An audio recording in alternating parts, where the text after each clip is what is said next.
लांडगा वाघाचं कातड्यात पांघरून वाघ होऊ शकत नाही, त्याला वाघाचं काळीज लागतं।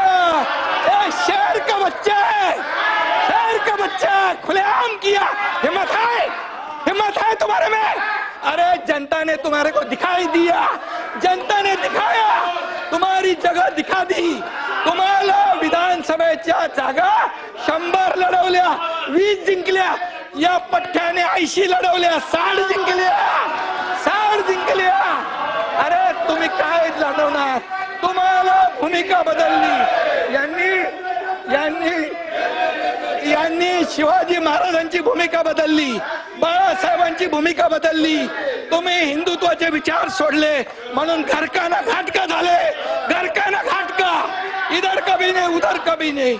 आणि म्हणून परब साहेब, तुमचा इतिहास मला माहित आहे, मला बोलायला लावू नका, मला बोलायला लावू नका।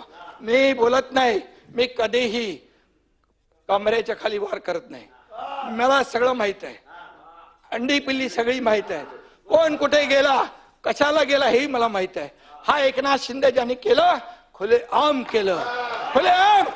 मी तुमच्या पक्षप्रमुखांना सांगितलं होतं, तुम्ही आता शिवसेना आणि भाजप युती करा। मी मुख्यमंत्री होणार होतो, 5 वेळा सांगितलं। का मुख्यमंत्री पदाच्या खुर्चीमध्ये एवढा मोह झाला? का झाला? का झाला? जे बाळासाहेबांनी सांगितलं होतं करू नका, काँग्रेस बरोबर जाऊ नका, तुम्ही का गेले? मोहापायी, सत्तेसाठी। मग मोह कोणाचा? अरे आम्ही तर सत्तेवर लाथ मारली, आम्ही तर मंत्रीपद सोडलं 8 लोकांनी। तुम्ही सोडणार का मंत्रीपद? आम्ही मंत्रीपद सोडलं 8 मंत्र्यांनी। आम्हाला काय माहित होतं की आम्ही काय होणार आहे आमचं? आणि म्हणून आम्ही एकतर लढून जिंकू किंवा एकतर लढून शहीद होऊ, असं म्हणून आम्ही लढलो। तुम्ही आम्हाला काय सांगताय? आणि म्हणून परब साहेब, तुम्हाला तुमचा माझा काय वाद नाहीये, पण तुम्ही एकच आहे, जे बोलाल की तुम्ही नोटीसला जाऊ घाबरून पळाले, हे पळाले, ते पळाले, आतलं मला सगळं माहित आहे। कुणाची नोटीस थांबवायला काय काय केलं सगळं मला माहित आहे, त्याच्यावर तुम्ही जाऊ नका। तुम्ही फक्त बघा,